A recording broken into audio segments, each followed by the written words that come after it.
Tenemos a una China desacelerándose, pero con los riesgos estos que tuvimos los 2 años anteriores, de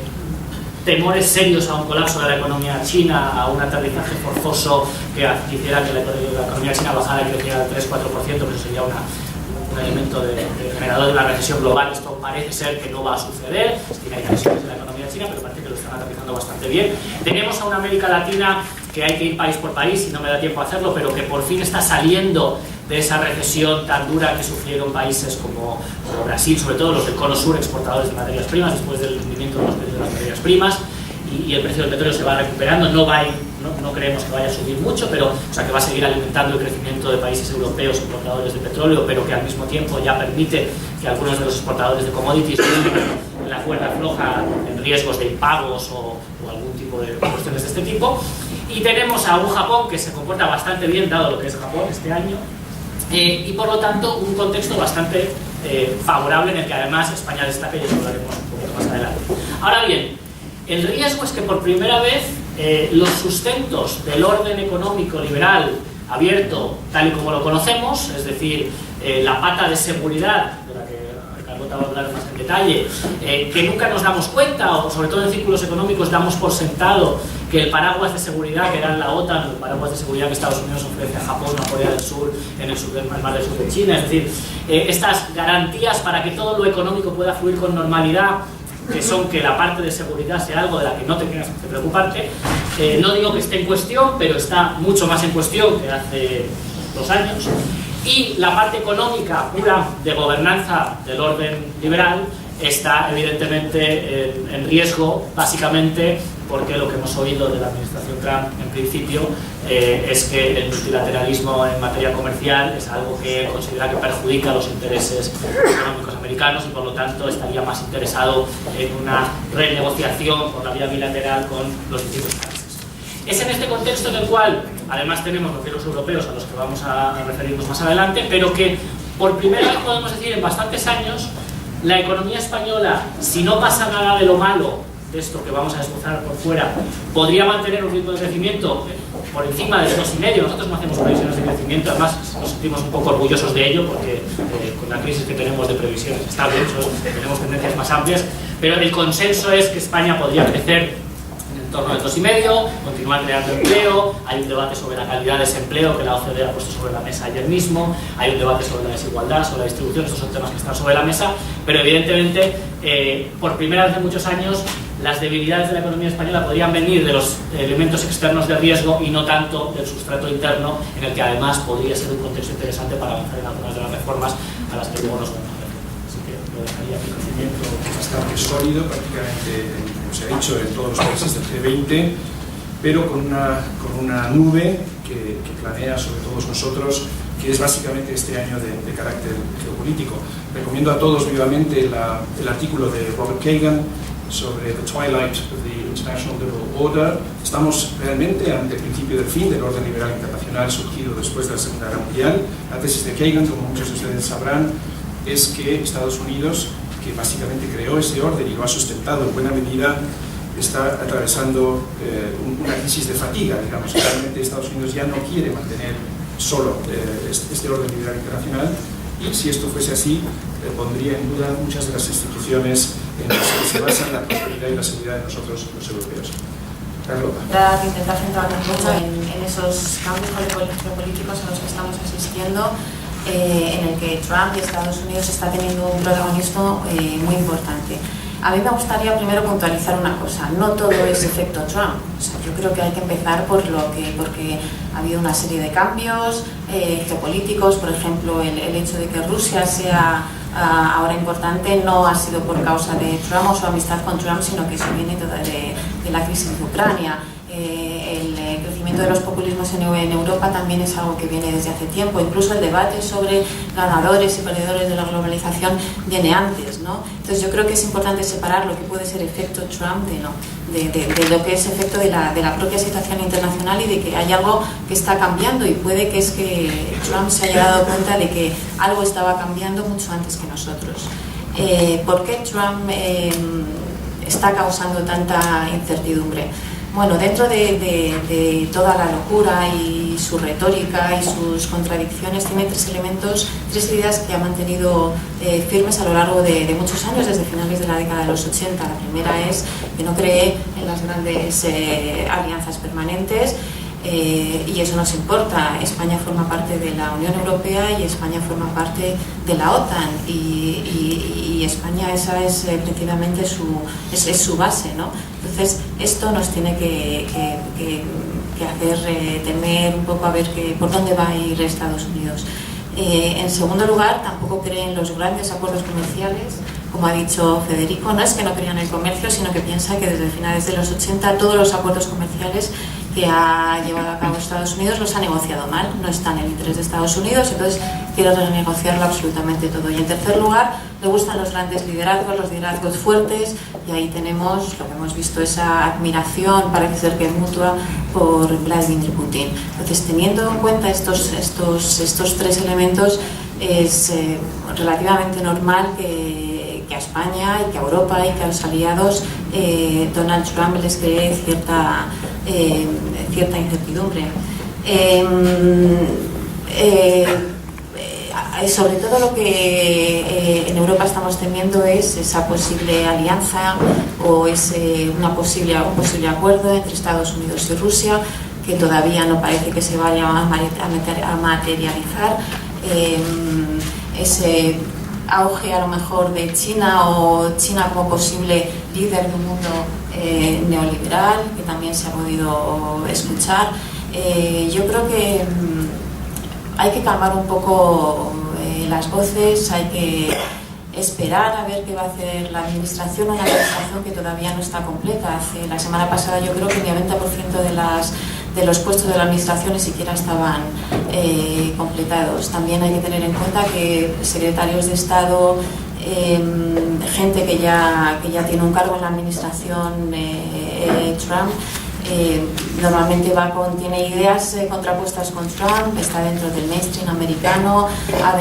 venido a Europa para tranquilizar a los europeos, han ido a Asia, han ido al Pacífico para tranquilizar también a los aliados, para decir que esto no va a cambiar tan rápidamente. Lo que parece claro es que algo ha cambiado, no solo es cuestión de Donald Trump, y vamos a asomarnos a un mundo que a lo mejor no tiene nada que ver con lo que estamos viendo. Pero como digo, no es solo una cuestión de Trump, y lo que hemos aprendido este último año es que las cosas más inesperadas pueden pasar, pero también que todo pasa muy rápido y que todo puede cambiar muy rápidamente. Trump ha venido y también Trump se puede ir. En segundo lugar, yo creo que también hay que tener un poco de atención a ese American First, es decir, el empleo y la infraestructura es la política doméstica de Estados Unidos y de alguna manera también es la política exterior de Estados Unidos. Es decir, Estados Unidos va a estar centrado sobre todo en Estados Unidos, en contentar a esa clase media blanca americana que ha abonado a Donald Trump, y por lo tanto tampoco se va a inmiscuir ni se va a meter en ningún follón a nivel internacional, por lo menos por ahora. Entonces yo creo que ante estos posibles cambios, esta relación con Rusia, esta posible contraposición con China, yo creo que tenemos que estar un poco más calmados y ver qué pasa de aquí a unos meses. Muchas gracias. La Investigación Americana, Walter Russell Mead, ha publicado hace poco un artículo interesante en el que decía que realmente no veía ninguna evidencia de este supuesto grand bargain, de este gran acuerdo entre Estados Unidos y Rusia, y subrayaba que Trump está haciendo al menos tres cosas que serían incompatibles con ese gran acuerdo con Rusia. En primer lugar, el aumento del gasto militar; en segundo lugar, el aumento del arsenal nuclear; y en tercer lugar, la animadversión y beligerancia en relación con Irán, que es uno de los principales socios de Rusia en la región. Por lo tanto, existen motivos para pensar que quizás no se va a producir efectivamente ese acercamiento entre Estados Unidos y Rusia. Por otro lado, esta idea de que vamos a vivir un acuerdo como el de Nixon en el 72, pero cambiando de socios, es decir, un acercamiento a Rusia en este caso para contener a China, probablemente sea también un poco exagerado. No olvidemos que Rusia, el tamaño de la economía rusa es aproximadamente el tamaño de la economía de España. Rusia hoy no sirve para contener a China, puede servir para otras cosas, pero en todo caso no para contener a China. Ignacio, todo esto está teniendo un impacto sobre nuestro gran debate europeo. Los europeos estamos inmersos en un debate sobre el futuro de la Unión Europea y el futuro de la integración europea desde hace muchos años. Estamos en puertas del 60 aniversario, de la conmemoración del 60 aniversario de los Tratados de Roma. ¿Cómo ves este debate y cómo se está posicionando España en relación con el debate sobre el futuro de Europa? Estar aquí en este debate en torno a este documento, decía el director que a veces tengo que enfadarme con algún investigador, con el investigador que más me enfado es conmigo mismo, soy el más díscolo de todos, pero es un honor poder trabajar con mis compañeros en equipo.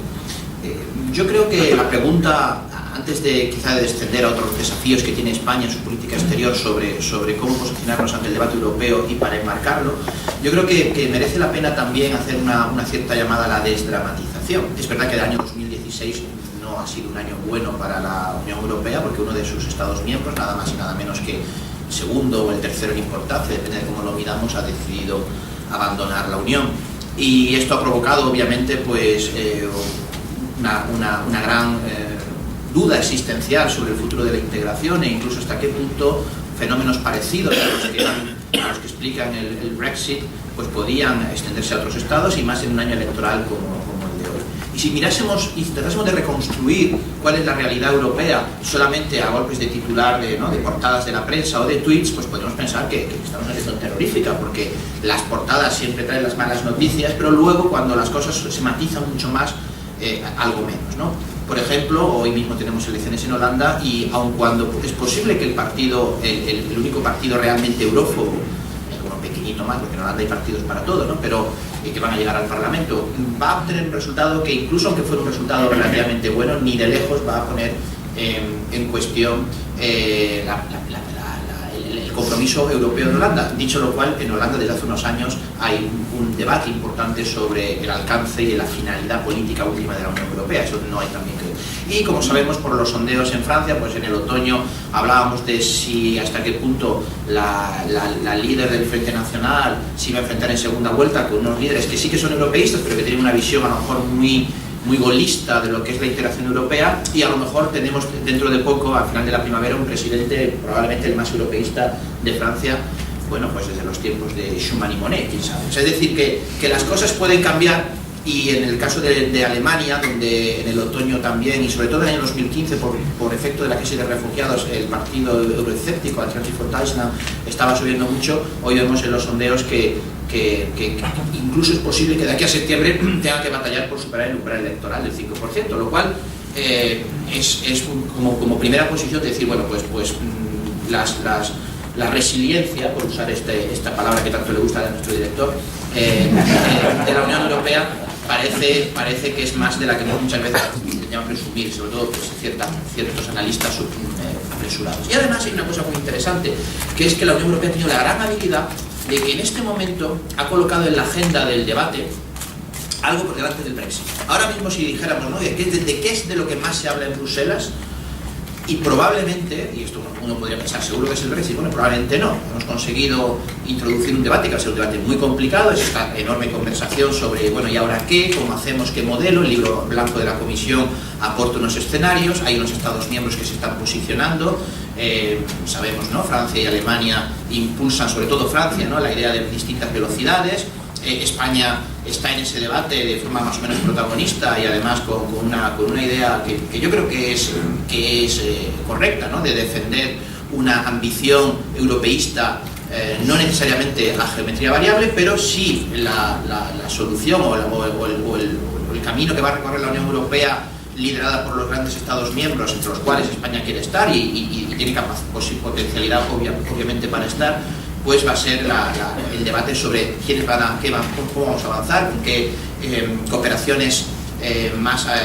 avanzadas, ¿no?, en el ámbito seguramente de la seguridad y la defensa, pero también en el ámbito de justicia interior, y estoy pensando obviamente en migraciones, refugio, frontera exterior, cooperación policial y judicial, también en la gobernanza del euro. O sea, la idea de que ahora el debate en realidad del Brexit se ha convertido en un importantísimo desafío, pero que no es el que debe de preocupar fundamentalmente a los actores europeos de este lado del canal. Obviamente en el Reino Unido sí que es lo más importante, pero en el continente no. Yo creo que es una buena noticia. Y claro, es un debate abierto, no hay momentum en las opiniones públicas y en los gobiernos nacionales para una reforma de los tratados en un sentido federalizante, seguramente no, pero lo cierto es que tampoco hay esa especie de, como he comenzado diciendo, esa especie de apocalipsis, de fin de la Unión Europea en el corto plazo. Y vamos a asistir a un debate francamente interesante. Luego, en paralelo con este debate, que es el debate que pensábamos cuando el Tratado de Lisboa, que ya íbamos a tardar mucho en discutir, y que durante la crisis del euro lo hablamos de una manera más reactiva, con muchas más urgencias, ¿no?, sobre cómo salvar la moneda y reconstruir la gobernanza del euro. Ahora yo creo que a pesar de todo, a pesar del Brexit y a pesar de la policrisis, estamos en una situación mejor. Porque es verdad que al mismo tiempo que se manifiestan elementos muy preocupantes de falta de solidaridad europea, de falta de confianza entre las instituciones y los Estados miembros, de alejamiento de la ciudadanía con los dirigentes, esto es verdad, esto no ha cambiado, pero también vemos una reacción y sobre todo un convencimiento de que cualquier solución a estos desafíos, y estos desafíos no son solamente la crisis de refugiados o la vecindad tan complicada que tenemos, ya se ha hablado de Rusia, no hay que hablar de